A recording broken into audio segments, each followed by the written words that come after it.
अस्सलाम वालेकुम, मैं हूं रेहान तारिक और आप देख रहे हैं दस्तक। साबिक चीफ जज गिलगित बल्तिस्तान राना शमीम के एतराफी बयान ने मुल्क की सियासत में भूचाल पैदा कर दिया है। ये इंकिशाफ किसी आम फर्द के बारे में नहीं बल्कि मुल्क की हाई प्रोफाइल शख्सियत साबिक वजीर आजम नवाज शरीफ और साबिक chief justice of Pakistan justice retired Saqib Nisar से मुताल्लिक है। साबिक चीफ जस्टिस ने दावा किया है कि इस वक्त के chief justice of Pakistan justice Saqib Nisar ने हाई कोर्ट के जज को हुक्म दिया कि आम इंतखाबात से कबल नवाज शरीफ और मरियम छूटने नहीं चाहिए। बयान हल्फी के मुताबिक राना शमीम का कहना था कि चीफ जस्टिस ऑफ पाकिस्तान मियां साकिब निसार तातीलात के सिलसिले में अपनी फैमिली के 27 अफराद के हमरा गिल और उन्होंने अदालत के मेहमान खाने में क़याम किया। जिस साहब का यह वाक़या है क्या है, उस दिन मेरी मरहूम अहलिया जस्टिस साकिब निसार और उनकी अहलिया बाग में चाय पी रहे थे।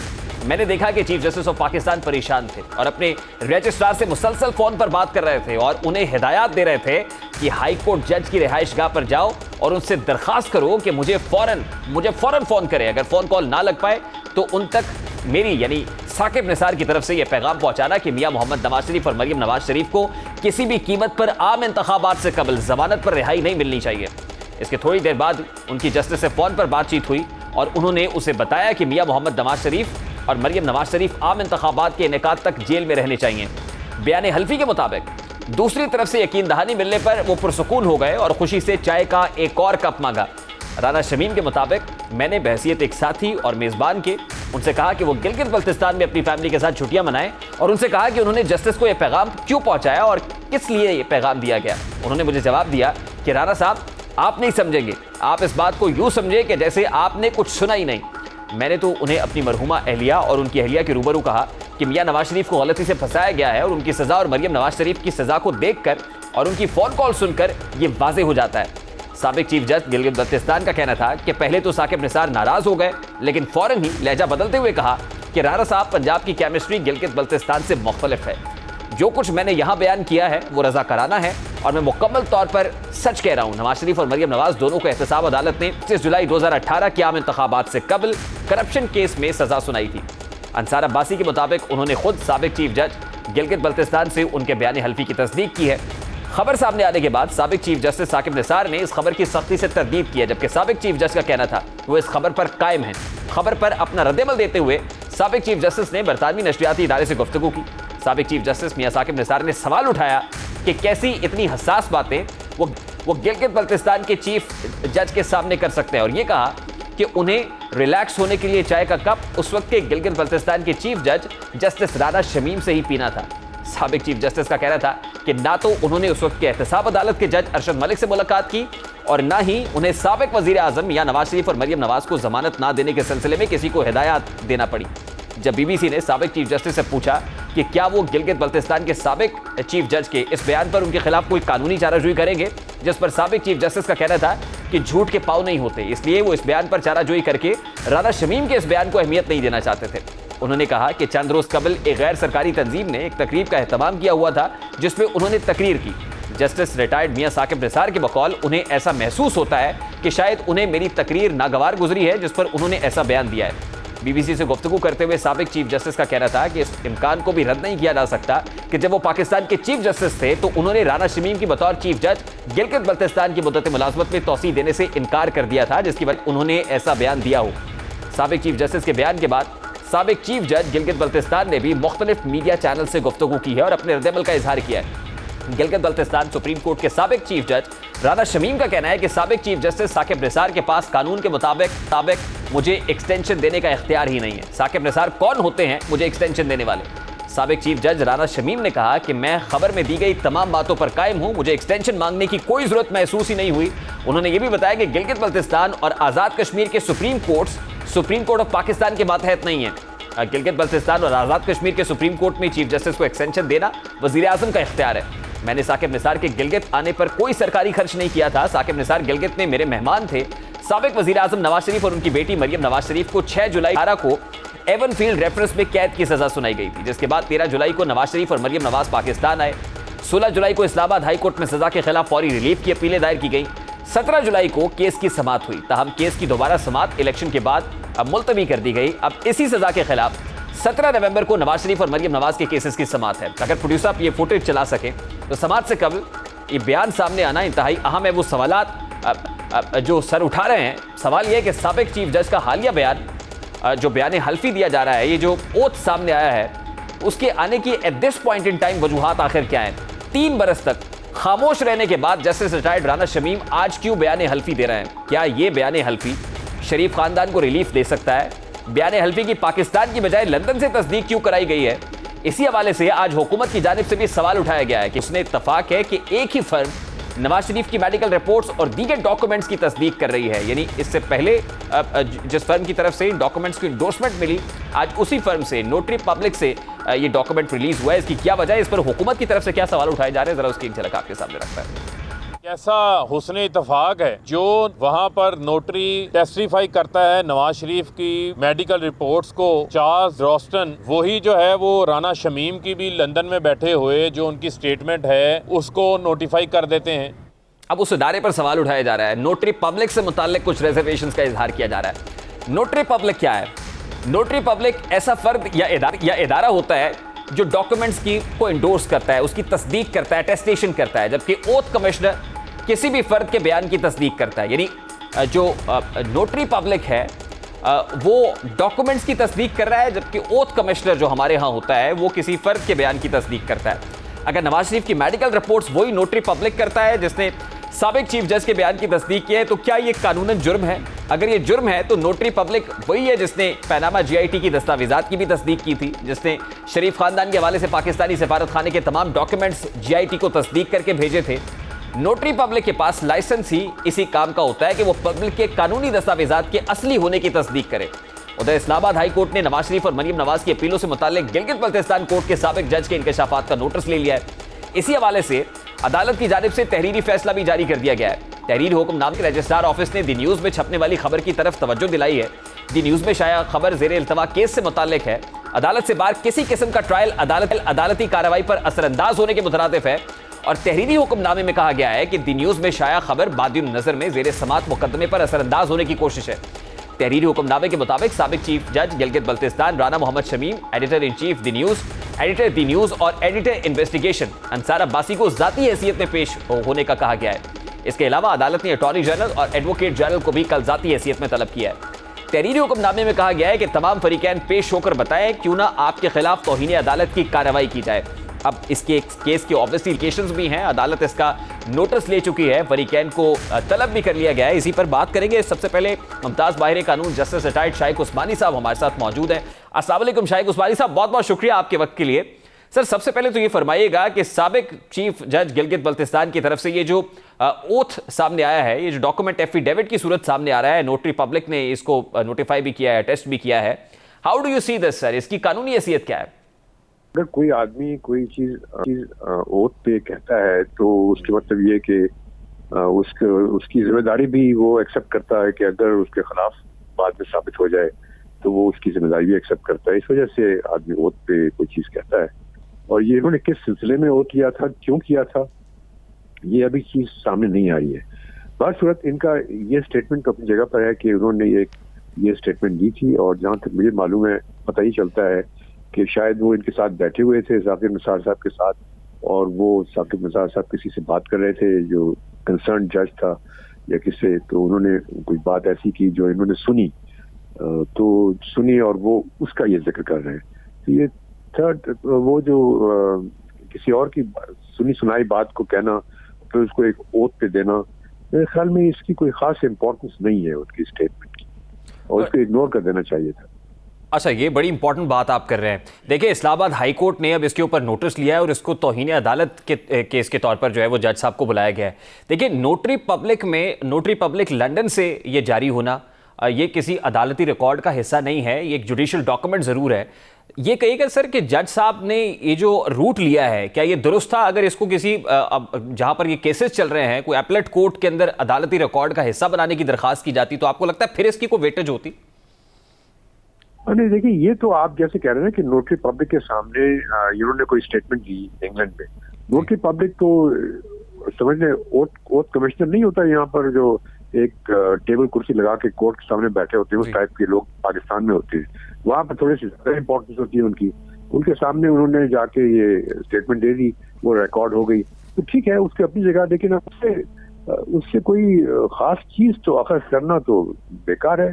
सिर्फ ये कि अगर किसी को उसकी वजह से नुकसान पहुंचता है या उसकी रेपुटेशन खराब होती है तो फिर वो हद तक इज्जत का दावा कर सकता है, जिसका भी जो भी अफेक्टेड है। और तो इसके खिलाफ मेरे ख्याल में इस्लामाबाद हाई कोर्ट को तो इसको इग्नोर कर देना चाहिए। इस्लामाबाद हाई कोर्ट से क्या ताल्लुक? तो शाइक उस्मानी साहब, आसान अल्फाज में फिर ये समझा जाए कि जैसे स्टैम्प पेपर है हमारे यहाँ, कोई स्टैम्प पेपर के ऊपर कोई स्टेटमेंट लिखकर और अंगूठे और दस्तखत करके शनाख्ती कार्ड के साथ जमा करा दी जाती है, ये बिल्कुल उसी तरह से है, लेकिन लंदन के अंदर है, नोटरी पब्लिक से जारी हुआ है। अच्छा, इस्लामाबाद हाई कोर्ट ने सिंस इसका सर नोटिस ले लिया है, अब कल बुलाया भी गया है जज साहब को, तो ओनस तो जज साहब के ऊपर होगा कि वो इसको प्रूव करें, लेकिन जैसे आप फरमा रहे हैं इसकी कोई लीगल इंपॉर्टेंस नहीं है। लेकिन जज साहब ये भी कहते हैं कि जिनको चीफ जस्टिस साहब ने उस वक्त के साकिब निसार साहब ने फोन कॉल लगाई थी, उनका ताल्लुक भी इस्लामाबाद हाई कोर्ट से है। तो ऑब्वियसली इस्लामाबाद हाई कोर्ट तो ये समझ रहा होगा कि हमारे जो दिए हुआ एक फैसला है उसके ऊपर ये बात हुई है, तो अदलिया की साख तो मुतासिर हो रही है सर। नहीं तो उनका नाम तो अभी तक सामने नहीं आया ना कि कौन जज थे। जी जी, जाहिर है वो नोटरी पब्लिक के ऊपर भी डॉट्स है, लेकिन वो जिनका नाम लिया जा रहा है ऑब्वियसली मुख्तलिफ हल्कों के अंदर ये चहमगोइयां हो रही है कि वो जज साहब कौन है, तो यकीनन चीफ जस्टिस सदर मिनल्ला साहब को तक भी बात पहुंची तो होगी वो जज साहब कौन है सर। नहीं तो अभी तक आ जाना चाहिए था ना सामने। अगर उन्होंने नोटरी पब्लिक के सामने ये कहा कि साकिब निसार साहब फलां जज से बात कर रहे थे तो और बात है, लेकिन ये चीज तो अभी नहीं आई ना। अगर ये चीज है कि साकिब निसार साहब ने इस फलां जज को कहा था इस्लामाबाद हाई कोर्ट के, फिर तो यकीनन अतर मिन्ना साहब सही नोटिस दे रहे हैं कि अगर जज का नाम उसमें आया, अगर नहीं आया तो फिर क्या करने की जरूरत है। देखिए, अभी जो शमीम साहब ने गुफ्तगू की है मुख्तलिफ चैनल्स के साथ, तो उसमें वो जज साहब का नाम भी ले रहे हैं, और हमारी दानिश के अंदर तो मेरा ख्याल है कि अतर मिनल्ला साहब ने इसीलिए नोटिस लिया होगा क्योंकि वो जज उसमें मौजूद थे इस्लामाबाद हाई कोर्ट के, इसलिए उन्होंने ये समझा कि हमारे दिए हुए फैसले के ऊपर आ रहा है, उंगली उठाई जा रही है, तो हमें इसका नोटिस लेना चाहिए। अब सर मामला ये है कि जब जज साहब पेश होंगे तो ओनस जज साहब के ऊपर होगा और क्या कार्रवाई हो सकती है। ऑब्वियसली ये तो सुनी सुनाई बात है, जैसे आप ये कह रहे हैं, उसको प्रूव करना बड़ा मुश्किल होगा। इससे पहले वीडियो स्कैंडल्स भी आए, उसकी कोई ऐसी कोई सिग्निफिकेंस दिखाई नहीं दी, तो ये ओनस जज साहब के ऊपर होगा, क्या कार्रवाई हो सकती है इस पर? अगर तो उन्होंने हद तक ये कंटेम्प्ट ऑफ कोर्ट की नोटिस दी है उनको, और जो जज है उनका नाम भी जिक्र उसका आया है उसमें कि भाई उनके खिलाफ उनकी इज्जत को नुकसान पहुंचता है, तो उस सूरत में तो इनको साबित करना पड़ेगा कि इन्होंने ये क्यों कहा और कैसे कहा, और ये सच्चाई है कि नहीं सच्चाई है। ये तो फिर इनको राना साहब को प्रूव करना पड़ेगा। लेकिन अगर उसका दूसरे जज का नाम नहीं है तो फिर तो बेकार है, ये तो मीनिंगलेस कॉन्वर्सेशन। ऐसे लोग दिन रात बातें करते रहते हैं पाकिस्तान के अंदर। लेकिन शाइक उस्मानी साहब, बॉटम लाइन फिर ये है कि इस पर राना शमीम साहब के ऊपर ज्यादा ओनस आ रही है, प्रॉब्लम में वो होंगे, he'll be like fish out of water. लेकिन अगर ये कहा जाए क्योंकि appellate court Islamabad high court है, तो उस केसेस का इसको हिस्सा बना दिया जाए एज एन एविडेंस, तो ये नहीं हो सकता। आप ये कह रहे हैं कि जो नवाज शरीफ साहब का या मरियम नवाज साहिबा का जो केस है उसमें रिकॉर्ड का हिस्सा इसको बनाया जाए नोटरी पब्लिक के डॉक्यूमेंट को, तो आप ये समझ रहे हैं कि इसकी ऐसी सिग्निफिकेंस नहीं है? ये सिग्निफिकेंस नहीं है, ये सिर्फ पर्सनल लेवल पर राना शमीम साहब का दूसरे जज जो अगर उनका नाम सामने आया है उनकी बात आएगी, और कुछ नहीं होगा। इससे नवाज शरीफ के केस के ऊपर कोई फर्क नहीं पड़ेगा। ठीक है सर, लास्टली ये कहिएगा कि इस्लामाबाद हाई कोर्ट ने तो इस पर नोटिस लिया है, क्या साकिब निसार साहब को हद के इज्जत का दावा भी कर सकते हैं अगेंस्ट राना शमीम साहब?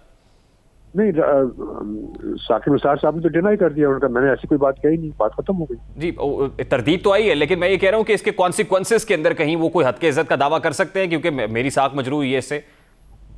वो कर सकते हैं, लेकिन मेरे ख्याल में वो नहीं करें। चीफ जस्टिस साहब के जो स्टेटस का आदमी इस किस्म की चीज़ों में इन्वॉल्व। बहुत बहुत शुक्रिया जस्टिस रिटायर्ड शाइक उस्मानी साहब हमारे साथ मौजूद थे। ऑब्वियसली मामला भी इस्लामाबाद हाई कोर्ट में है, कल इस पर समाअत होनी है। इसको इस्लामाबाद हाई कोर्ट किस तरह से देखता है, अब यकीनन ये बहुत सारी बातें कल सामने आ जाएंगी, लेकिन अब इस मामले पर सियासत हो रही है। साबिक चीफ जज गिलगित बल्तिस्तान के बयान हल्फी के बाद मुल्की सियासत में एक भूचाल दिखाई दे रहा है। मुस्लिम लीग नून के सदर और कौमी असम्बली में कायदे इस बेख्तिलाफ शहबाज शरीफ का कहना है कि धमाका खेज खबर से नवाज शरीफ मरियम नवाज को निशाना बनाने के पसे पर्दा वो बड़ी साजिश बेनकाब हुई है। समाजी राब्ते की वेबसाइट ट्विटर पर अपने बयान में नून लीग के सदर शहबाज शरीफ ने साबिक चीफ जज गिलगित बल्तिस्तान से मुताल्लिक़ खबर पर रद्द-ए-अमल में कहा है कि सच्चाई मुनकशिफ करने का अल्लाह ताला का अपना तरीका है। शहबाज शरीफ का कहना था कि सच्चाई का जाहिर होना अवाम की अदालत में नवाज शरीफ मरियम नवाज की बेगुनाही का एक और सबूत है। इसी हवाले से नायब सदर मुस्लिम लीग नून मरियम नवाज ने भी ट्वीट की है। उन्होंने लिखा कि उस शख्स से डरना चाहिए जो सब्र करे और अपना फैसला अल्लाह पर छोड़ दे। इस पर जालिमों के लिए बहुत बड़ा सबक है। जबकि आज इत्तेहादियों और हुकूमती तर्जुमानों के लिए इसी खबर का तस्करा हुआ। वजीर आजम को केस पर ब्रीफिंग दी गई, जिसके बाद वजीर आजम का कहना था कि मुस्लिम लीग नून अदालतों पर असरअंदाज होने के बारे में अपनी तारीख रखती है और नून लीग ने हमेशा रियासती इदारों पर हमला किया है। उनका कहना था कि सियासी माफिया अपने केसेस से बचने के लिए किसी भी हद तक जा सकता है। नून लीग इस मामले में खुद फंसेगी, मामला अदालत में है, वही इसे देखेगी। मुस्लिम लीग नून मामला पार्लियामान में ले जाने का ऐलान किया है, जिसके बाद सेनेट और कौमी असेंबली में भी इसी मामले पर खूब गर्मा गर्मी देखी जा रही है। ये काम करेगा फिर कौन सा इंसाफ रह गया? फिर हम किसके पास जाएंगे? फिर अवाम के एतमाद कहां गया और आइन कहां गया? ये वो खराबियां हैं जिसका जिक्र हम बार बार करते हैं। दूसरा, चीफ जस्टिस कह रहा है एक सिटिंग जज इस्लामाबाद हाई कोर्ट का नाम आया है, क्या हम इसको मामूली बात समझकर भूल जाएं? राना शमीम साहब झूठ बोल रहे हैं, इनको बदतरीन सजा दी जाए। अगर ये सच बोल रहे हैं तो फिर जस्टिस साकिब निसार की जगह जेल में। अगर मियां नवाज शरीफ जेल जा सकता है, साकिब निसार क्यों नहीं जा सकता? तारीख रही है नून लीग की, इन्होंने पहले हमला किया, फिर जजों पे इल्जाम लगाए, फिर वीडियोस बनाई, और अब ये क्या? गिलगित बल्तिस्तान के साबिक चीफ जस्टिस ने जो मामला उठाया है और जो उन्होंने एफिडेविट दिया है कि मेरे सामने उस वक्त के चीफ जस्टिस साकिब निसार साहब ने हाई कोर्ट इस्लामाबाद के एक जज को फोन करके कहा कि मियां नवाज शरीफ और मरियम नवाज को जो है उनके मुकदमात में जो है उनको जमानतें ना हो। इलेक्शन में एक पार्टी को जिताना था, उनको कैद में रखा गया और उनकी आजादी सल्ब कर ली गई। तकरीर के अंदर जो है ना पुराने अच्छे वक्तों की याद मुझे नजर आ रही थी कि उनको वो अच्छे वक्त याद आ रहे थे जब फोन कॉल करके जज पूछते थे कि मियां साहब क्या हुक्म है, किसको सजा देनी है और कितनी सजा देनी है। अच्छा, जिन्होंने भुगता हुआ है उनको वो भी इधर ही बैठे हुए हैं, तो वो पुरानी यादें याद आती हैं। मेरे ख्याल में बहुत ज्यादा बुरा नहीं मनाना चाहिए, लेकिन जो ख्वाहिश का जिसका इजहार उन्होंने किया। इस वक्त पाकिस्तान तहरीक इंसाफ की रहनुमा आलिया हमजा साहबा हमारे साथ मौजूद है। अस्सलाम वालेकुम आलिया हमजा साहबा, बहुत बहुत शुक्रिया आपके वक्त के लिए। सबसे पहले तो ये कहिएगा कि साबिक चीफ जज गिलगित बल्तिस्तान के इस एफिडेविट के बाद सियासत तो हो रही है और पाकिस्तान मुस्लिम लीग नून ये कहती है कि आप लोग तो 35 पंक्चर्स की बात करते थे, अगर ये मामला सच है तो आपके तो पूरे का पूरा इलेक्शन 2018 ही जाली है। फिर बिस्मिल्लाहिर्रहमानिर्रहीम। थैंक यू रेहान साहब। रेहान साहब, अपोजिशन के खुश होने को और PMLN के खुश होने पर मैं क्या कहूँ, ये वही PMLN है जो वकील नहीं जज करते हैं, ये वही PMLN है जो अरशद मलिक के एफिडेविट को तो कोई अहमियत नहीं देते। उनकी इस बात को कि 27 रमज़ानुल मुबारक में वो जो ये नवाज शरीफ साहब के साहबजादों के साथ वहाँ पर जब लोग रमज़ान में इबादतें कर रहे होते हैं तो वो बैठे डील कर रहे थे और उनको रिश्वत पेश कर रहे थे, या यहाँ पर जब जाती उम्रा के अंदर नवाज शरीफ साहब को जमानत पर भेजा गया था तो यहां पर बैठकर वो जस्टिस अरशद मलिक को ब्लैकमेल कर रहे थे, ये सब भूल जाते हैं। ये रफीक तारड़ साहब को ब्रीफकेस देना भी भूल जाते हैं। ये जस्टिस कयूम साहब को फोन कॉल्स पर जो ये कह रहे होते हैं कि इस वक्त सजा बढ़ानी है, ये वो भी भूल जाते हैं। इसके अलावा ये सुप्रीम कोर्ट पर अटैक भी भूल जाते हैं। देखिए, मेरा सवाल है साबिक चीफ जज गिलगित बल्तिस्तान के चश्मकुशा इंकशाफात से मुतालिक जो राना शमीम साहब कह रहे हैं, और राना शमीम साहब ये कह रहे हैं कि साबिक चीफ जस्टिस साकिब निसार साहब ने उस वक्त फोन मिलाया और फोन पर यह कहा कि इलेक्शन से पहले पहले मरियम बीबी और नवाज शरीफ साहब छूटने नहीं चाहिए। आप इसको किस तरह से रिस्पॉन्ड करती हैं? देखें जी, मैं इसको इसी तरह से रिस्पॉन्ड कर रही हूं कि ये वही लोग हैं जो वकील नहीं जज करते हैं, जो जजों को खरीदते हैं। ये पहले 2015 में इन्हीं चीफ जस्टिस साहब को, ये जो अपनी पेंशन ले रहे हैं, जिन्होंने जो आज तक अपनी सारी के सारी 67 लाख की ये फारिग हो चुके थे, उसके बाद इन्हें 68 की एज में दोबारा गिलगित बल्तिस्तान का 2015 में इन्हीं नवाज शरीफ साहब ने जज लगाया था और उसके बाद आज तो वो उन्हीं के अनायात को वापस करे होंगे। लेकिन मेरा तो ख्याल है कि जुडिशरी ने ऑलरेडी इसका नोटिस ले लिया। मरियम बीबी के चौंके अपील जो 18 माह के बाद अब दोबारा लगने वाली थी। रेहान साहब, मैं तो सिर्फ इतना कहती हूं कि अब तो उनके ऊपर है, उन्होंने प्रूफ करना है इसी को। ये बिल्कुल इसी तरह से है कि जिस तरह जस्टिस अरशद मलिक की वीडियोस को उन्होंने प्रूफ करना था। ऑनर्स ऑफ प्रूफ तो अब उन पर आ गया है। जो जिस तरह की वो बातें करें वो जाएं और जाकर इस्लामाबाद हाई कोर्ट में उसके अगेंस्ट प्रूफ पेश करें और उन्हें प्रूफ देना चाहिए। ये जो जुडिशियल डॉक्यूमेंट पर क्या है? देखें जी, मेरी क्या जुडिशियल डॉक्यूमेंट, मैं तो यही आपसे कह रही हूं ना कि वो कल देखें उसका हाँ जी, तो नोटरी पब्लिक के अंदर क्या है, नवाज शरीफ साहब की जो मेडिकल रिपोर्ट है वो भी नोटरी पब्लिक की तरफ से आई हुई है और ये वाली जो इनका एफिडेविट है ये भी नोटरी पब्लिक की तरफ से आई है। आज नोटरी पब्लिक के डॉक्यूमेंट को आप नहीं मान रही? सिंपल सी एक बात है, देखिए जी, मैं तो ये कह रही हूं कि नोटरी, देखें मैं अब अगर जो मैं बात करूं, मैं ये कह रही हूं नोटरी पब्लिक ने ही इनकी मेडिकल रिपोर्ट भेजी थी नवाज शरीफ साहब की, और आज ये जो एफिडेविट आया ये भी नोटरी पब्लिक की तरफ से है। तो मैं तो इसी नोटरी पब्लिक ने पनामा जेआईटी की तौसीक की थी। इसी नोटरी पब्लिक ने तो पनामा जेआईटी डॉक्यूमेंट की तस्दीक की थी। आपका सवाल नोटरी पब्लिक पे है, तो उस जेआईटी को भी तो तौसीक ही कर रहे थे। मेरे सवाल तो 4-5 हैं, वो मैं दोबारा सवाल आप कहते हैं तो दोहरा देती हूं। पहला सवाल मेरा ये है कि ये आकर मीडिया पे तो प्रेस कॉन्फ्रेंसेस करते हैं, जब प्रूफ देने की बात आती है तो ये भाग जाते हैं। बिल्कुल इसी तरह से जिस तरह कौमी असेंबली में इन्होंने एक सेकेंड सुन तो लिया करें ना। पहले इन्होंने कौमी असेंबली में खड़े होकर ये कहा था कि ये है वो जराए, और उसमें जराए में निकला था कतरी खत। फिर मरियम बीबी ने कहा था मेरी पाकिस्तान क्या लंदन में भी जायदाद नहीं है, उसला क्या था। ये बिल्कुल का डॉक्यूमेंट साबिक वजीर आजम नवाज शरीफ के एंडोर्समेंट है, देखिए उन्होंने ओथ दिया। ये तो साबिक जज कह रहे हैं। मतलब how do you justify your statement? मेरी एक बात सुन लें।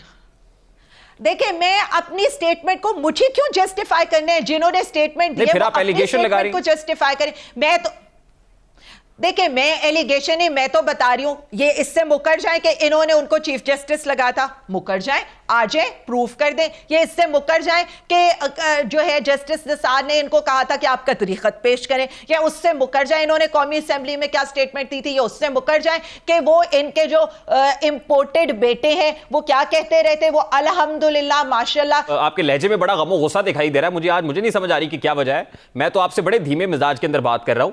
अगर वो ये कहे कि जस्टिस क्यूम है आपके साकिब निसार साहब, तो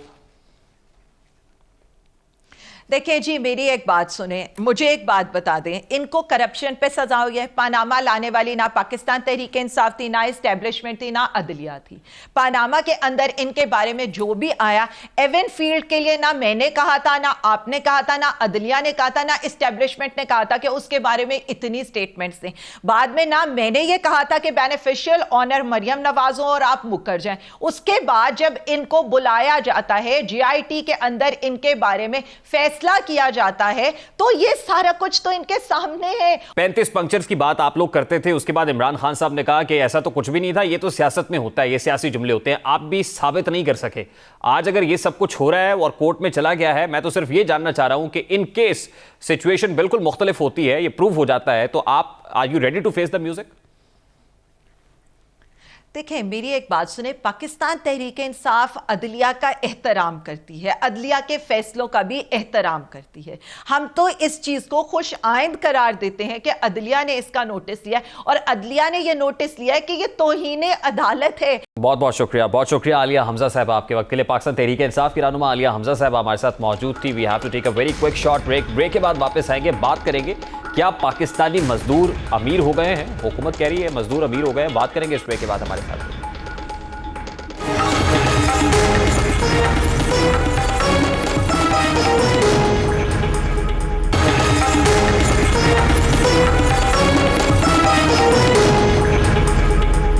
वेलकम बैक। पाकिस्तान तहरीक इंसाफ को शिकवा है कि मीडिया पाकिस्तान की अच्छी तर्जुमानी नहीं करता। आज वजीर आला पंजाब के मुआविन खुसूसी हसन खावर ने दावा किया है कि पाकिस्तान कम अज कम माहाना उजरत फराहम करने में अपने हमसाय ममालिक से आगे निकल गया है। इंटरनेशनल लेबर ऑर्गेनाइजेशन के डेटा के मुताबिक पाकिस्तान खत्ते के मखसूस ममालिक में सबसे ज्यादा माहाना उजरत देने वाला मुल्क है। चाइना, भारत, इंडोनेशिया, श्रीलंका, बांग्लादेश समेत दीगर ममालिक पाकिस्तान से पीछे हैं। जबकि गुज़श्ता रोज वजीर इत्तलात फवाद हुसैन चौधरी ने एक ट्वीट के जरिए मीडिया से सवाल किया है कि चीनी की कीमत में 5 नहीं 10 नहीं 43 रुपए तक कमी आ गई है, लेकिन मजाल मीडिया पर खबर भी आ जाए। दरअसल हमारा मीडिया 24 घंटे सिर्फ साजिशों और गैर मुस्तहकम होने की नवीद पर ही चलता है। मनफी मीडिया का फेक न्यूज़ के साथ राबता मुल्क के लिए इंतहाई खतरनाक है, इसीलिए नए कवानीन ज़रूरी हैं। सबसे पहले हसन खावर के आदाद शुमार का जायजा लेते हैं। उन्होंने इंटरनेशनल लेबर ऑर्गेनाइजेशन का हवाला दिया है, जिसमें पाकिस्तानियों की फीकस आमदन 85,000 रुपए माहाना यानी खत्ते के तमाम ममालिक में सबसे ज्यादा है। जबकि वर्ल्ड बैंक और एशियाई तरक्याती बैंक की रिपोर्ट के मुताबिक हमसाया मुल्क चीन में मजदूर की दिहाड़ी 2,000 रुपए, पेट्रोल की कीमत 205 रुपए है। भारत में दिहाड़ी 2,000 रुपए और पेट्रोल की कीमत 210 रुपए है। बांग्लादेश में दिहाड़ी 1,800 रुपए और पेट्रोल की कीमत 175 रुपए, जबकि पाकिस्तान में यौमिया दिहाड़ी 800 रुपए और पेट्रोल की कीमत 146 रुपए फी लीटर है। जबकि हुकूमत पाकिस्तान ने मजदूर की माहाना उजरत 20,000 रुपए तय कर रखी है। इसी तरह खत्ते के ममालिक और पाकिस्तान की फीकस आमदनी का भी जायजा रखते हैं। बांग्लादेश की फीकस आमदनी $2,227 और भारत की $2,191 है, जबकि पाकिस्तान की फीकस आमदनी $1,279 है, जो खित्ते में सबसे कम है। इसी हवाले से गुज़श्ता खजाना खुद ही पाकिस्तानियों की कम आमदन का एतराफ भी कर चुका है। हमारा कॉमन मैन जो है वो इस चीज़ से बेजार है कि कीमतें बढ़ रही हैं, और इस वक्त ये कीमतें जो हैं दुनिया के बीच में पिछले 10 से 15 साल में सबसे ज़्यादा है। आप देख रहे होंगे अमेरिका के बीच में भी बड़ी इसके ऊपर ले दे हो रही है और बाकी ममालिक में भी हो रही है, लेकिन उनकी जो परचेजिंग पावर है वो इतनी है कि वो इसको शायद सहार सकें। हमारे लोगों की परचेजिंग पावर का मसला है। हम ग्रोथ तो लेके आ रहे हैं, लेकिन उससे जो परचेजिंग पावर है वो आहिस्ता आहिस्ता बढ़ेगी। मुशीर खजाना भी आज वो एतराफ़ कर रहे हैं जो गुज़श्ता कई माह से मीडिया हुकूमती तर्जुमानों के बयान के जवाब में बताता आ रहा है। इस वक्त 10 साल में तो सबसे बुलंद तरीन प्राइसेस हैं। यूके के बीच में जुलाई के बीच में प्राइसेस जो हैं वो 51% बढ़ी हैं। अमेरिका के बीच में जहां 1 से 2% इन्फ्लेशन होती थी वो इस वक्त 8.5% चल रही है। जो हम इंपोर्ट करते थे 1 साल के अंदर 53% उसके बढ़ गया। हमने चीनी इंपोर्ट की, दालें इंपोर्ट की, और वो जो तकरीबन दुगना हो गया जो कि पाम ऑयल है, जो कि घी पाकिस्तान में जो बाहर से इंपोर्ट करते हैं। पाकिस्तान है जिसने ये देखा ये इजाफा कीमतों के अंदर, तो वो ऐसा नहीं हुआ, वो तमाम दुनिया के अंदर हुआ। और महंगाई जो है ना ये चली जाएगी, ये पूरी दुनिया के बीच में इस वक्त ये प्रॉब्लम है। इंटरनेशनल प्राइसेस में बढ़ी है, इतनी हमारी कॉस्ट बढ़ी है। आज जो सबसे सस्ता मुल्क दुनिया में वो कौन सा मुल्क है? वो आपका पाकिस्तान। इस वक्त हमारा मुल्क दुनिया में सबसे सस्ता है रहने के लिए। इसी बारे में बात करेंगे। इस वक्त तर्जुमान पंजाब हुकूमत हसान खावर साहब ने भी ज्वाइन किया है। अस्सलाम वालेकुम हसान खावर साहब, बहुत बहुत शुक्रिया आपके वक्त के लिए। हसान खावर साहब, हमारी मालूमात के मुताबिक एक मजदूर की जो माहाना उजरत है वो 20,000 रुपये फीकस है, लेकिन वो भी ढूंढे से नहीं मिलती। हम तो ये तलाश कर रहे थे कि 20,000 भी कहाँ मिल रहे हैं। इतने में आपका ट्वीट सामने आ गया और पता चला कि मजदूर 85,000 रुपये कमा रहा है। तो ज़रा वो कैलकुलेशन बता दीजिएगा जिससे आपने 85,000 फीकस आमदन निकाली है मजदूर की। अच्छा रेहान साहब, आप मेरी आज सुबह की ट्वीट के बारे में गालिबन बात कर रहे हैं। ज़रा 2-3 चीज़ें मैं वाज़े कर दूं। पहली बात यह है कि जो डेटा मैं आपको दे रहा हूं ये मेरा ज़ाती बनाया हुआ डेटा नहीं है। ये ILO इंटरनेशनल लेबर ऑर्गेनाइजेशन की रिपोर्ट है, ग्लोबल वेज रिपोर्ट 2020-21, ये उसका डेटा है। पहली बात। दूसरी बात यह है कि ये परचेजिंग पावर पैरिटी की बुनियाद पे है। ज़रा लोगों को समझा दें कि वो क्या होता है। इसका मतलब ये होता है कि जो तरक्की पजीर ममालिक हैं, अगर वहाँ पर वेजेस कम होती हैं तो चीज़ों की कीमतें भी सस्ती होती हैं। जितने का घर आपको किराए पे पाकिस्तान में मिलेगा उतने का न्यूयॉर्क में नहीं मिलेगा। तो उसके लिए इकोनॉमिक्स में एक टर्म है परचेजिंग पावर पैरिटी। GDP को भी पूरी दुनिया में उसी बुनियाद पर कंपेयर किया जाता है। यह अगर आप गूगल करें तो आपको ILO की रिपोर्ट मिल जाएगी। आप वो रिपोर्ट खोल के पढ़ लीजिए, वो सारा डेटा आपके सामने है। कुछ मुल्क पाकिस्तान से ऊपर भी हैं उस रिपोर्ट के अंदर। ऑस्ट्रेलिया, न्यूजीलैंड, जापान हमसे ऊपर है, लेकिन चीन, नेपाल, वियतनाम, इंडिया, बांग्लादेश, ये सारे परचेजिंग पावर पैरिटी की बुनियाद पर जो हमारी मिनिमम वेज है भारत हमसे नीचे दिखाई दे रहा है। लेकिन भारत तो परचेजिंग पावर में हमसे कदरे बेहतर है। मतलब हमारे यहाँ जो परचेजिंग पावर है, भारत के अंदर परचेजिंग पावर स्ट्रॉन्ग है हमारी निस्बत। I am speaking as of now. थोड़ा सा मैं आपको ना इकोनॉमिक्स समझा दूं। समझा दूं। परचेजिंग पावर पैरिटी का मतलब ये नहीं है। परचेजिंग पावर पैरिटी एक ऐसा प्रिंसिपल है इकोनॉमिक्स का कि जिसको यूज़ करके आप मुख्तलिफ मुल्कों को बीच में कंपेयर कर सकते हैं।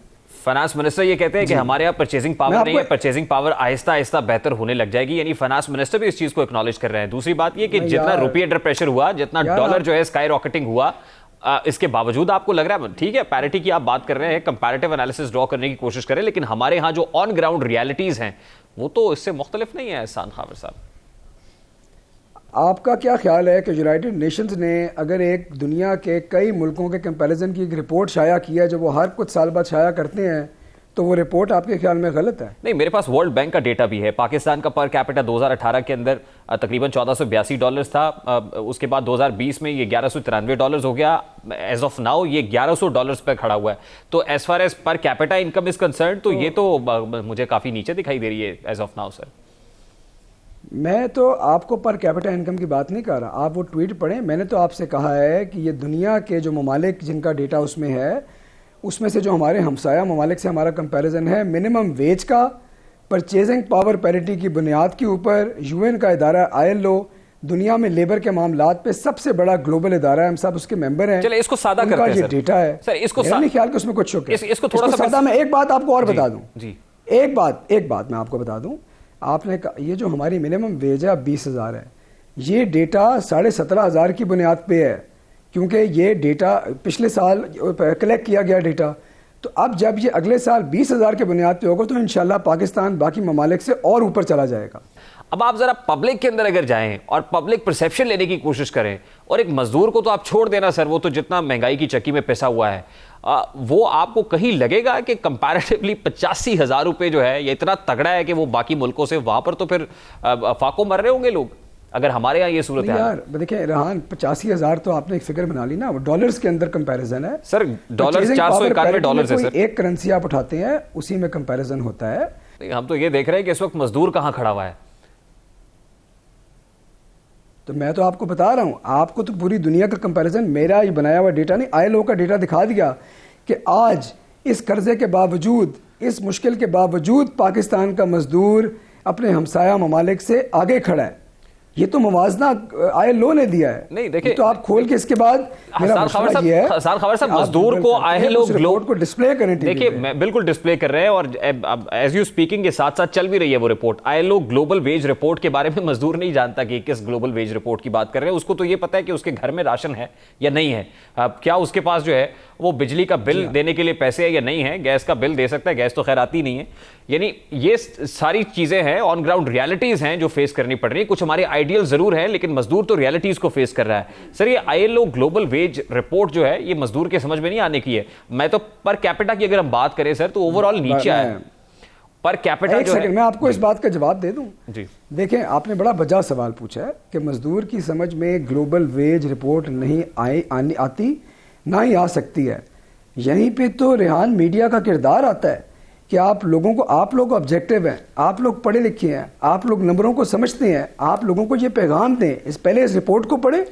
अगर आप मुतमईन हैं तो आप लोगों को ये पैगाम दें कि आपके ऊपर मुश्किल दिन है, महंगाई की लहर है, लेकिन आप तसल्ली रखें, हुकूमत आपके साथ खड़ी है। और आज भी आप अपने हमसाया ममालिक से इसलिए आगे हैं कि आपकी हुकूमत आपके साथ खड़ी है। हमारे यहाँ जो महंगाई है वो इंपोर्टेड महंगाई है। ये मैं नहीं कह रहा, ये फाइनेंस मिनिस्टर कहते हैं, आपकी हुकूमत तस्लीम करती है कि हमारे यहाँ इन्फ्लेशनरी प्रेशर है, इंपोर्टेड इन्फ्लेशन का है।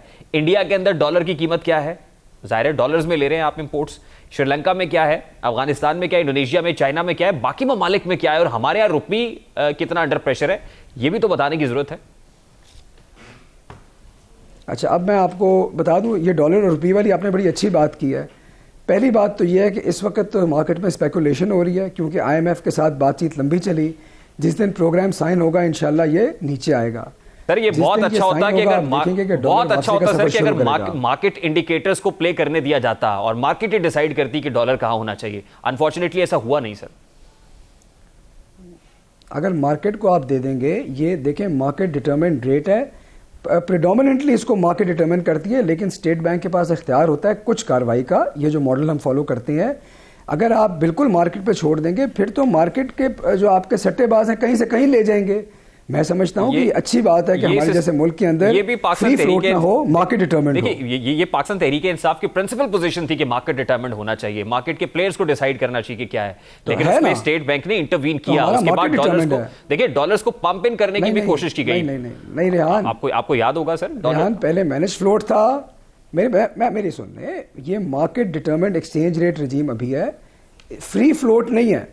मार्केट डिटरमिनेंट के अंदर भी मार्केट डिटरमिन करती है, लेकिन सेंट्रल बैंक के पास ये इख्तियार होता है कुछ हद तक इंटरवीन करने का। हमारा फ्री फ्लोट सिस्टम नहीं है।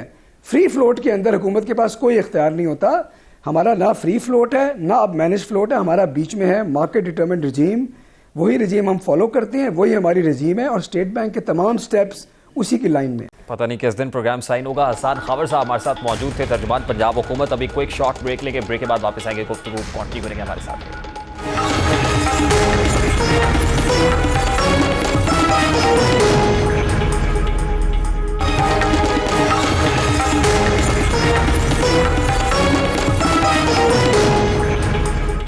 Welcome back. Political news out from the centre है कि पीडीएम का 3 घंटे जारी रहने वाला इजलास बिलाखिर इख्तिताम को पहुंचा और पीडीएम की स्टीयरिंग कमेटी को एक टास्क सौंपा गया कि पार्लियामान के मुश्तरका इजलास के लिए हिकमत अमली मुरतब की जाए। दूसरी जानिब ऑपोजिशन लीडर भी दौड़ लगा रहे हैं, वो तमाम ऑपोजिशन रहनुमाओं के साथ टेलीफोनिक राब्ते कर रहे हैं। एक मरबूत हिकमत अमली मुरतब करने का फैसला किया गया है, जबकि हुकूमत ने फैसला किया कि पार्लियामान का मुश्तरका इजलास अब बुध के रोज बुलाया जाएगा, जहां पर इंतखाबी इस्लाहात से मुताल्लिक कानून साजी होगी।